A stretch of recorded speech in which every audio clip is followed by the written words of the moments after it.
नमस्कार। पिछले एपिसोड में मैंने बताया था कि किस तरह एकलव्य महागुरु द्रोण को अपना अनुभव साझा करता है। वह इतना खुश होता है। अब आप अंदाज लगाइए कि जब वह मिट्टी के गुरु को इतनी श्रद्धा दे सकता था, तो यहां तो गुरु साक्षात थे। वह इतना खुश था, वह फूले नहीं समा रहा था, वह हर चीज बता रहा था। वह बता रहा था कि वह कैसे कैसे सीखा, सीखने के इस यात्रा में क्या क्या अनुभव हुआ, क्या क्या कठिनाइयां आई, और जो कुछ भी दर्शन वो बटोर पाया था, वो सारा दर्शन गुरु को बता रहा था। वो सोच रहा था कि गुरु खुश होंगे। लेकिन जमाने का चलन इतना सरल नहीं होता। महागुरु द्रोण उस समय के सबसे बड़े कूटनीति और राजनीति के ज्ञाता थे, और उनके लिए पहली प्रायोरिटी कुरुवंश था, और उनके दिमाग में कुछ और चल रहा था। आप अंदाज लगाइए कि उन्होंने एकलव्य का अंगूठा क्यों मांगा था। जो आप सोच रहे हैं, केवल वही कारण नहीं था।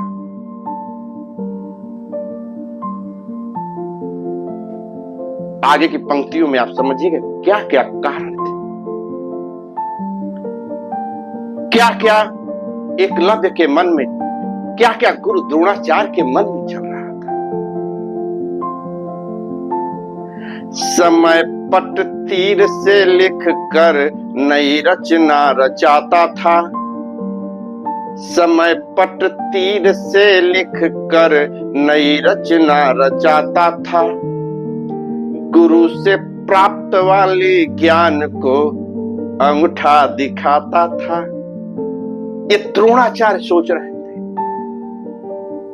एकलव्य तो सरल मन से सब कुछ बता रहा था।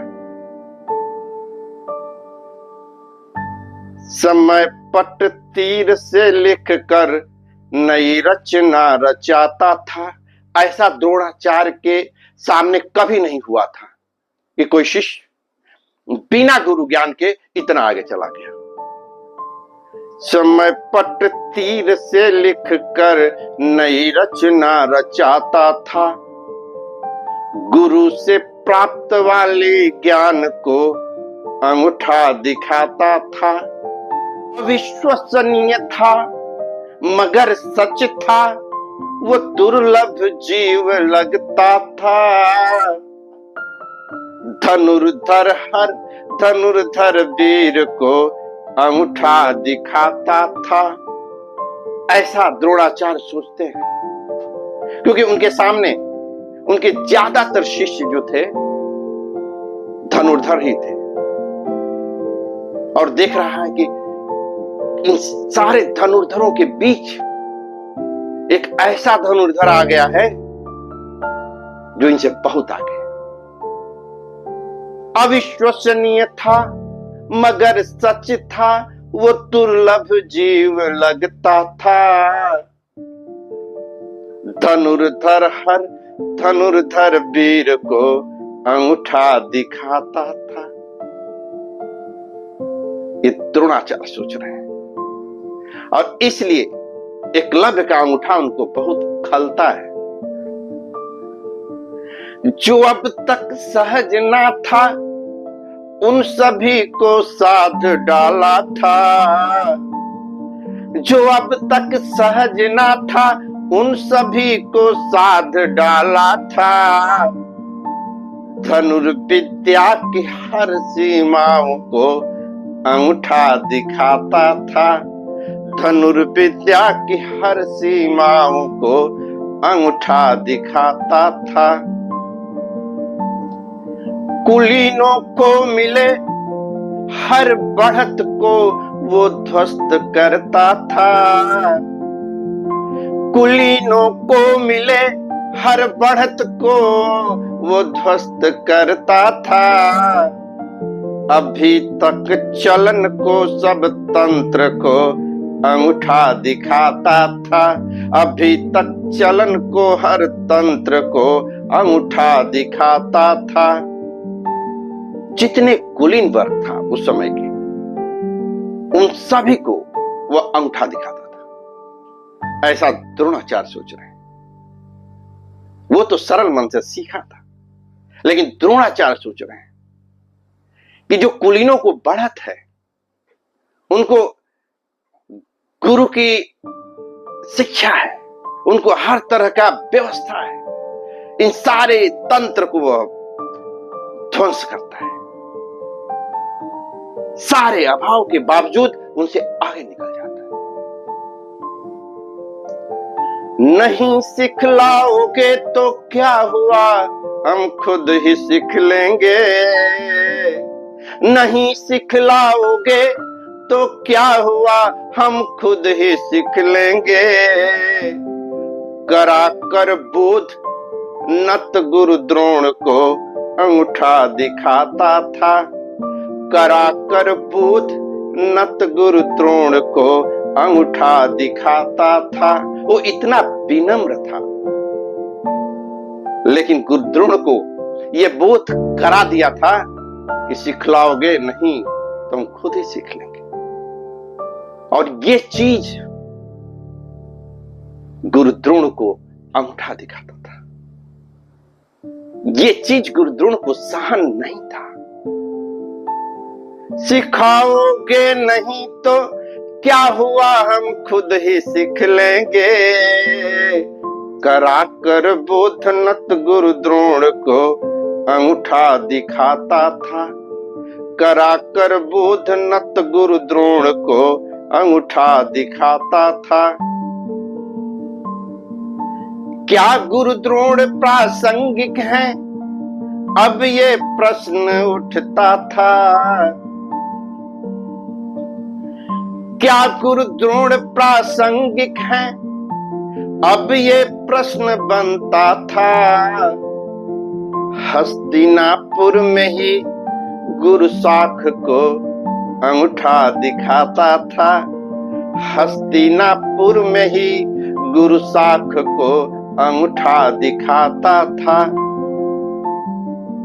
उन्हें अपने शिष्यों के सामने इतनी लज्जित होना पड़ा था कि इतने दिन से इतनी बड़ी बातें किए होंगे, समझाए होंगे, सिखाए होंगे, और एक जो है अपने आप सीख गया। ये उन्हें बहुत खल रहे थे। किसी भी शिष्य को उनके किसी भी क्षण पछाड़ेगा। एक गुरु द्रोण के मन में ये बात घर कर गई थी। किसी भी शिष्य को उनके किसी भी क्षण पछाड़ेगा। ये दे दो स्वप्न गुरु अस्तित्व को अंगूठा दिखाता था। ये दे दो स्वप्न गुरु अस्तित्व को अंगूठा दिखाता था। अब तो संकट में था वजूद, इसका भान होता था। अब तो हर जगह लोग कहेंगे कि अरे गुरु द्रोण सिखाते ही रह गए और एक जो है जंगल में सीख के इनके शिष्यों से आगे निकल गए। अब तो संकट में था वजूद, इसका भान होता था। बिना अपमान के गुरु ज्ञान को अंगूठा दिखाता था। बिना अपमान को गुरु ज्ञान को अंगूठा दिखाता था। वह गुरु का थोड़ा भी अपमान नहीं किया, लेकिन गुरु द्रोणाचार्य को बहुत ज्यादा अपमान लगा और उनके दिमाग में ऐसी ऐसी बातें आ रही हैं कि ये सब कुछ सीखकर मुझे चिढ़ा रहा है। वह उसकी प्रशंसा नहीं करते हैं, भले ही बाहर के मन से वह कुछ और दिख रहे होंगे, लेकिन अंदर के मन से वो उसकी प्रशंसा नहीं कर रहे हैं। अब उससे चिढ़ रहे हैं। उन्हें कोई रास्ता नहीं सूझ रहा है और ये सारी बातें उनके दिमाग में आ रही हैं। परिश्रम से ही पटती हैं अभावों की सभी खाई, परिश्रम से ही पटती हैं अभावों की सभी खाई, अभावों पे ही नित्य रोने को अंगूठा दिखाता था, अभावों पे ही नित्य रोने को अंगूठा दिखाता था। वह एक चीज और करता था कि अभाव पे कभी नहीं रोने का, जैसा है जो चीज भी है उसको साथ लेकर मेहनत करने का। अभावों पे ही नित्य रोने को अंगूठा दिखाता था, दिखाता था समूचे विश्व को एक किरण आशा की, दिखाता था समूचे विश्व को एक किरण आशा की। वो निज प्रयत्न से दुर्भाग्य को अंगूठा दिखाता था, वो निज प्रयत्न से दुर्भाग्य को अंगूठा दिखाता था। एकलव्य अपने दुर्भाग्य को भी पीछे छोड़कर आगे निकल चुका था, केवल अपने परिश्रम से। दिखाता था समूचे विश्व को एक किरण आशा की, पूरे विश्व को एक किरण दिखलाता था कि अभाव है, दुर्भाग्य है तो क्या हुआ, सब दुर्भाग्यों से आगे निकला जा सकता है। वो निज प्रयत्न से दुर्भाग्य को अंगूठा दिखाता था, वो निज प्रयत्न से दुर्भाग्य को अंगूठा दिखाता था।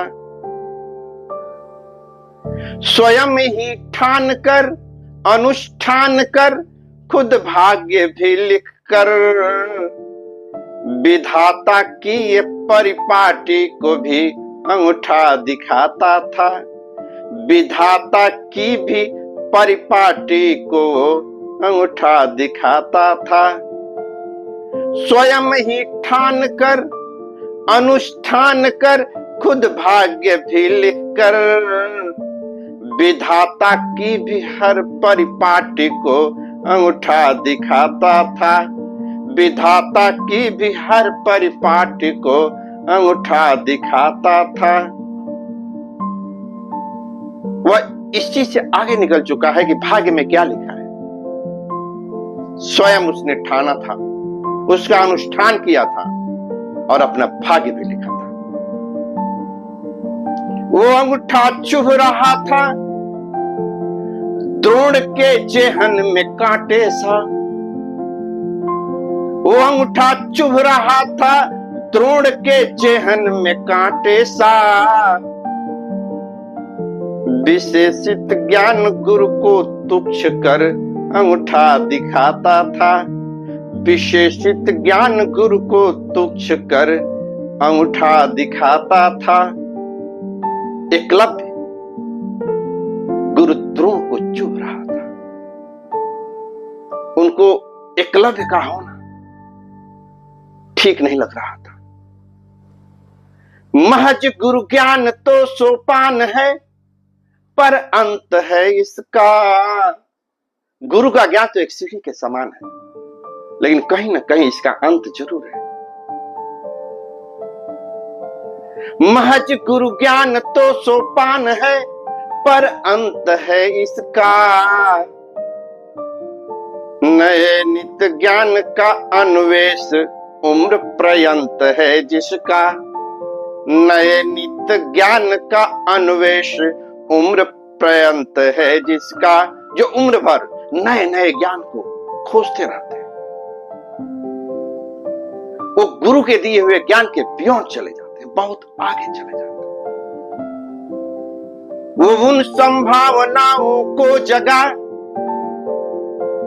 राहें सुझाता था, वो उन संभावनाओं को जगा राहें सुझाता था, लघु गुरु ज्ञान के सोपान को अंगूठा दिखाता था, लघु गुरु ज्ञान के सोपान को अंगूठा दिखाता था। ये सारी बातें महागुरु द्रोण को चुभ रही हैं। उनको लग रहा है जैसे चिढ़ा रहा हो, उनको लग रहा है जैसे वो अंगूठा दिखा रहा है। और फिर क्या हुआ, अगले एपिसोड में लाऊंगा। आप मेरे चैनल को लाइक कीजिए, सब्सक्राइब कीजिए और नोटिफिकेशन के बटन को दबाना मत भूलिएगा। धन्यवाद।